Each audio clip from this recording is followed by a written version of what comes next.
Él creyó que ella era solo una empleada, pero no tenía idea de quién era realmente. En el salón más lujoso de Polanco, rodeada de la élite de la Ciudad de México, una mujer uniformada servía canapés con la mirada cansada. El magnate Ricardo Montero, aburrido y arrogante, la miró con desprecio cuando ella, accidentalmente, rozó su zapato italiano. El murmullo de la gala se silenció, esperando el espectáculo de la humillación. Montero soltó una risa seca y apuntó a un vestido de alta costura en exhibición, una pieza de arte valorada en miles. Él dijo en voz alta para que todos escucharan: «Apuesto $500,000 a que una sirvienta como esta jamás cabría en un vestido así. Simplemente no tienen el porte». La multitud rió cómplice, observando a la mujer que apenas levantaba la vista del suelo. La mujer, Elena Gutiérrez, sintió el calor de la vergüenza subir por su cuello. Sus manos, acostumbradas a la precisión de un laboratorio, ahora temblaban sosteniendo una bandeja de plata. La risa del magnate resonaba, pero en los ojos de Elena no solo había cansancio. Había un fuego oculto, una inteligencia que ninguno de los presentes podía siquiera imaginar. Ella apretó la mandíbula. No era solo el insulto, era el eco de una injusticia mucho más profunda que la había llevado a ese salón, a ese uniforme. Era el recuerdo del rostro de su hija, esperando en su humilde casa en Iztapalapa. La dignidad que le quedaba era todo lo que tenía, y ese hombre acababa de pisotearla frente a todos. Pero antes de continuar con esta emocionante historia, dinos en los comentarios: ¿desde qué parte de México o del mundo nos estás escuchando? Queremos leerte. Lo que sucedió después, cuando ella levantó la mirada y aceptó el desafío, dejó a todos sin aliento, demostrando que la apariencia jamás define el verdadero valor de una persona. La gala benéfica en Polanco era un mar de sedas, diamantes y susurros de poder. El aire olía a perfume francés y a canapés sofisticados. Un mundo ajeno a la realidad de la doctora Elena Gutiérrez. Ella, vistiendo un uniforme de mesera sencillo pero impecable, se movía entre los invitados con una gracia que contradecía el cansancio en sus ojos. Sus manos, que habían manipulado con maestría el equipo de biotecnología más avanzado, ahora recogían copas vacías con precisión delicada, aunque la piel mostraba el rastro del trabajo manual reciente al que se había visto forzada. Su mente no estaba en el lujo que la rodeaba, sino en la pequeña vecindad de Iztapalapa, donde la esperaba su hija, Sofía, una jovencita brillante, en edad escolar, cuyos ojos, a veces, reflejaban el peso de las carencias, del agotamiento de su madre. Elena había sido una de las científicas más prometedoras de México, una investigadora principal en biotecnología, hasta que su proyecto revolucionario fue robado, dejándola en el anonimato y obligándola a aceptar trabajos como este para sobrevivir. En medio del salón estaba Ricardo Montero, un magnate de nuevo rico, que disfrutaba de su poder con una arrogancia palpable. Vestía un traje a la medida que gritaba su fortuna y miraba a los empleados como si fueran parte del mobiliario, invisibles. Estaba aburrido, y cuando Elena, al esquivar a un invitado, rozó accidentalmente la punta de su zapato de piel importada, Montero encontró su entretenimiento de la noche. Elena se disculpó de inmediato con voz baja. «Disculpe usted, señor, fue un accidente». Pero Montero levantó la voz, atrayendo la atención de todos. «Cuidado por donde caminas, mujer», espetó, mirándola de arriba abajo con una sonrisa burlona. La música pareció bajar de volumen mientras los rostros se giraban hacia ellos. Él no se detuvo ahí. Para exhibirse frente a sus amigos, señaló un maniquí en la esquina que lucía un vestido de diseñador, una creación de alta costura donada para la subasta. «Miren eso», dijo Montero con sarcasmo. «Les apuesto $500,000 a que una sirvienta como esta jamás cabría en un vestido de lujo como ese. Simplemente no tienen el porte para ello». Las risas estallaron, agudas y crueles. Algunos invitados aplaudieron la ocurrencia del magnate. Elena sintió cómo la sangre abandonaba su rostro.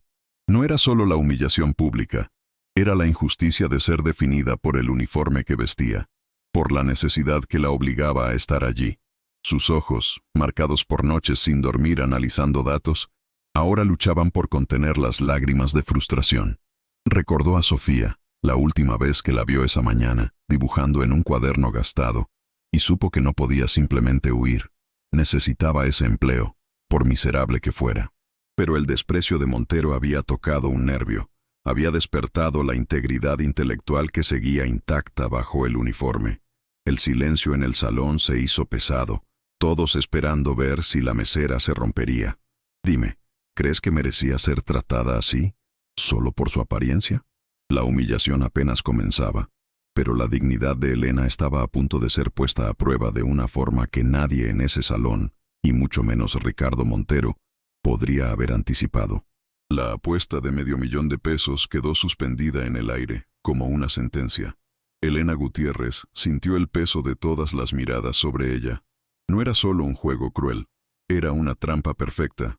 Si se negaba, si retrocedía ante la burla del magnate, Ricardo Montero se aseguraría de que fuera despedida en el acto. Perder ese trabajo significaba no poder pagar la renta de la modesta vivienda en Iztapalapa. Significaba fallarle a Sofía, quien dependía enteramente de ella.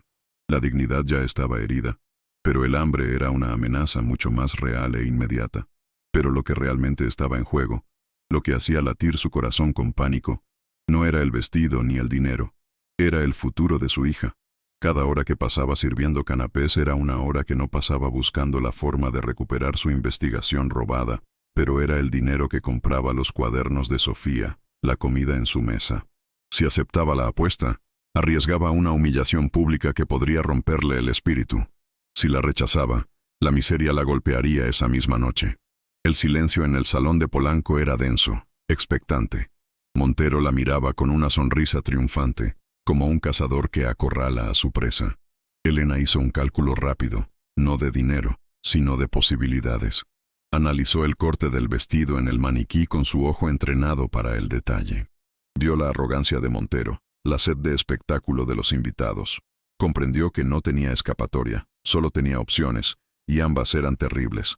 La urgencia no era solo el dinero de la apuesta, era el ultimátum no dicho: o juegas mi juego, o desapareces. El gerente del banquete la miraba desde una esquina, pálido, haciéndole señas discretas para que se retirara, para que no causara más problemas. Pero Montero no la dejó ir. ¿Y bien?, presionó el magnate, disfrutando el momento. ¿Aceptas el reto, o prefieres regresar a la cocina de donde nunca debiste salir? Cada palabra era un golpe, diseñado para reafirmar la jerarquía social, para recordarle su lugar. Elena levantó la barbilla.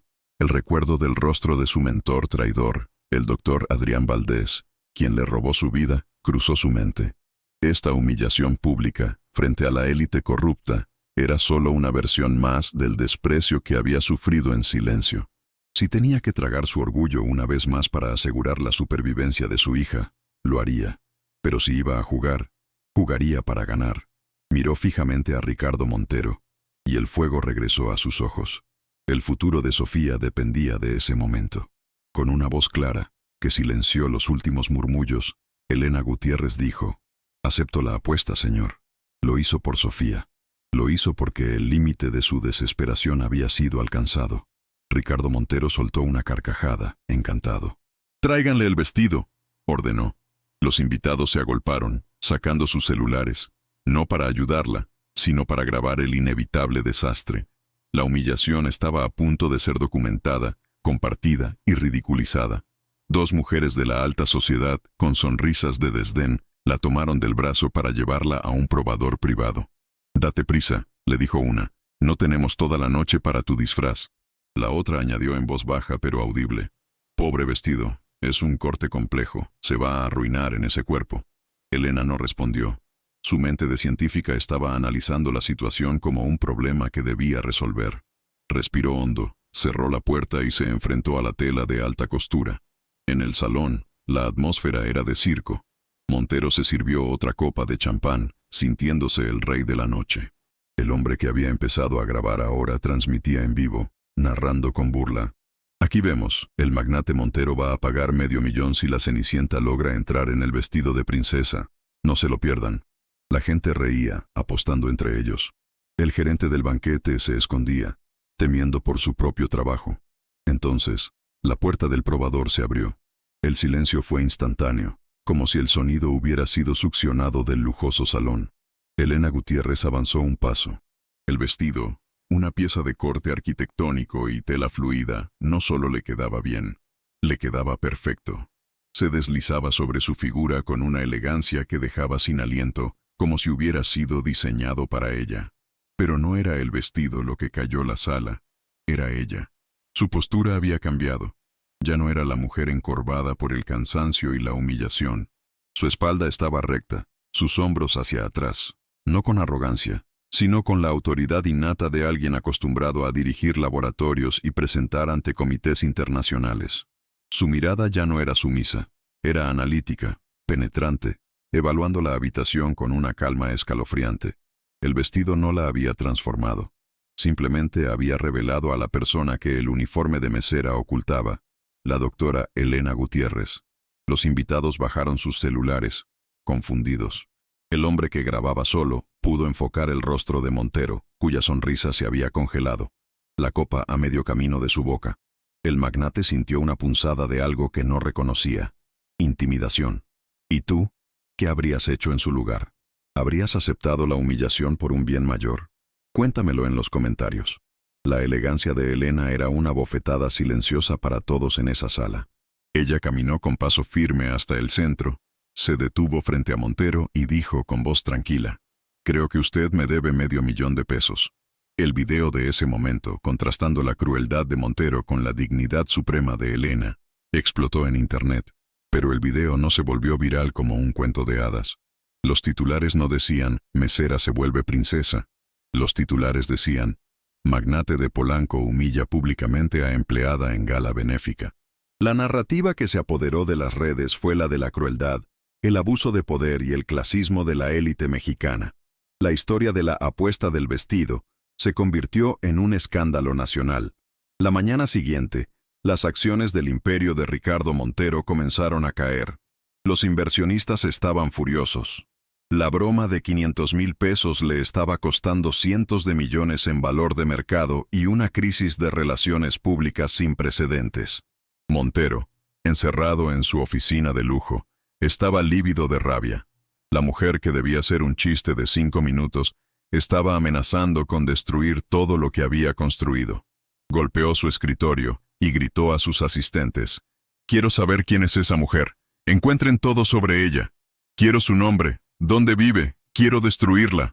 Pero sus investigadores, horas después, regresaron con un archivo que le heló la sangre. Le entregaron un informe y le dijeron: «Señor Montero, ella no es una mesera». Pero nadie podría imaginar que, por tras de ese uniforme, había una verdad que cambiaría el destino de todos. Ricardo Montero miró el informe sobre su escritorio de caoba con absoluta incredulidad. El rostro de la mujer del video lo miraba desde la primera página, pero el nombre debajo no coincidía con el de una empleada de banquetes. «Doctora Elena Gutiérrez», leyó en voz alta. Sus asistentes, pálidos, confirmaron la información.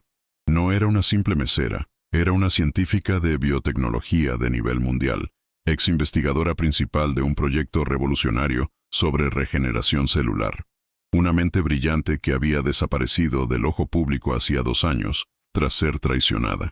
El informe detallaba cómo su mentor, el ahora célebre doctor Adrián Valdés, le había robado su investigación, publicándola bajo su propio nombre y dejándola sin créditos, sin financiamiento y sin reputación. La doctora Gutiérrez había sido forzada al anonimato, tomando trabajos manuales para mantener a su hija Sofía, mientras luchaba en silencio por recuperar su trabajo. Montero sintió un sudor frío. No había humillado a una sirvienta, había humillado a un genio anónimo frente al mundo. La crisis de relaciones públicas acababa de convertirse en una catástrofe.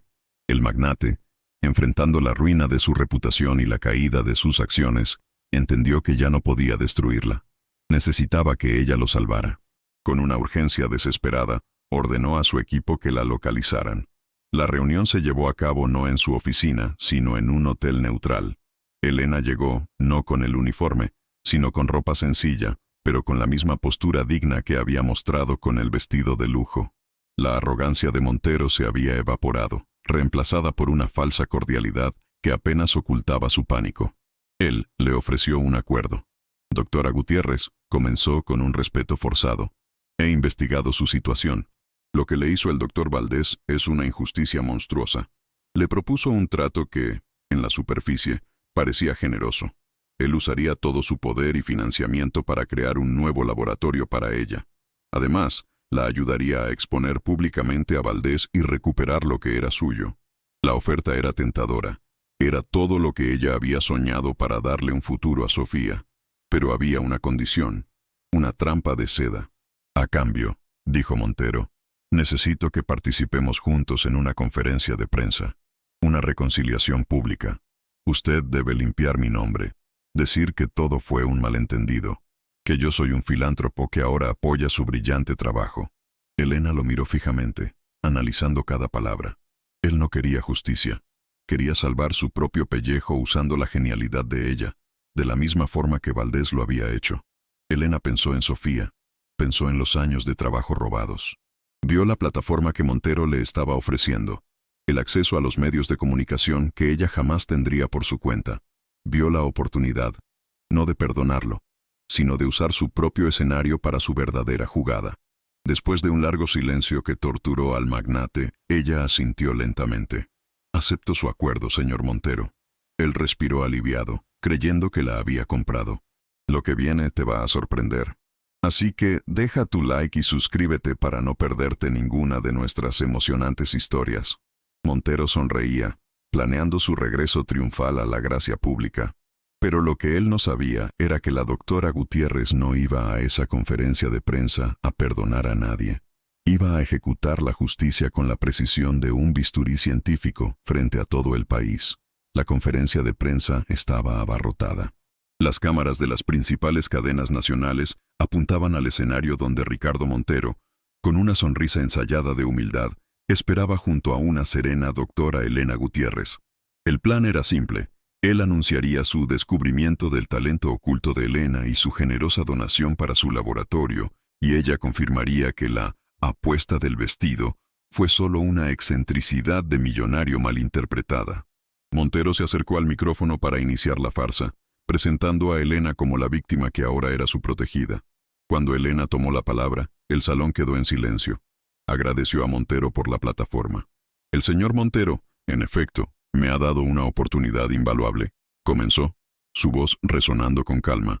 La oportunidad de dirigirme no solo a ustedes, sino a la comunidad científica internacional. Montero asintió, complacido, pero entonces la expresión de Elena se endureció. Y usaré este tiempo para hablar de la verdad. En lugar de perdonar a Montero, giró su atención a la pantalla gigante detrás de ella. He sido invitada aquí para limpiar el nombre de un hombre, continuó, pero estoy aquí para limpiar el mío. Con un clic, la pantalla cobró vida. No era el logo de la empresa de Montero, era la prueba concreta. Líneas de código genético, correos electrónicos con fechas estampadas, borradores originales de su investigación sobre biotecnología. Proyectó una tras otra las pruebas irrefutables de que su trabajo había sido plagiado, molécula por molécula. Esta investigación, dijo, su voz elevándose con una autoridad que helaba la sangre, que actualmente es la base del éxito del aclamado doctor Adrián Valdés, es mía. La prensa se volvió loca. Los flashes estallaron. El nombre de Valdés, que se creía estaba allí para celebrar el acto filantrópico, resonó como una acusación. Elena no se detuvo. Expuso sistemáticamente la cronología del robo intelectual, los correos donde Valdés desestimaba su progreso, seguidos por publicaciones donde él presentaba esos mismos datos como suyos. Ricardo Montero quedó paralizado. Su rostro pasó del alivio a la confusión y de ahí al pánico más absoluto. Había sido usado. Ella lo había engañado. Trató de acercarse al micrófono, de quitarle la palabra, pero ya era tarde. Las cámaras no lo miraban a él. Estaban fijas en la científica que, con calma quirúrgica, estaba desmantelando la reputación del académico más respetado del país. Montero comprendió que estaba atrapado en el escenario de su propia humillación, transmitida en vivo.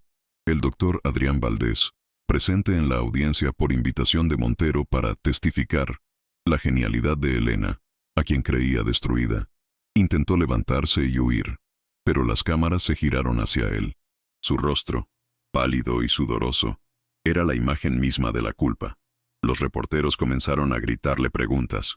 La exposición de Elena fue tan contundente, tan basada en datos puros, que no había defensa posible.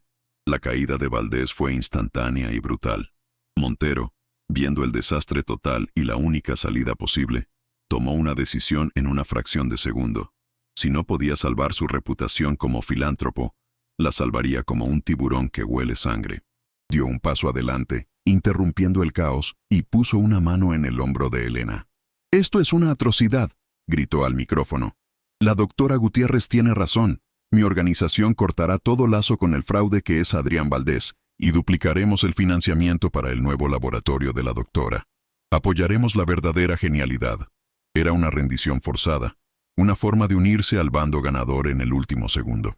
Elena había usado la plataforma de Montero para destruir a su verdadero enemigo, y lo había obligado a pagar por ello. Las consecuencias de la conferencia de prensa fueron inmediatas y devastadoras para unos, y triunfales para otros.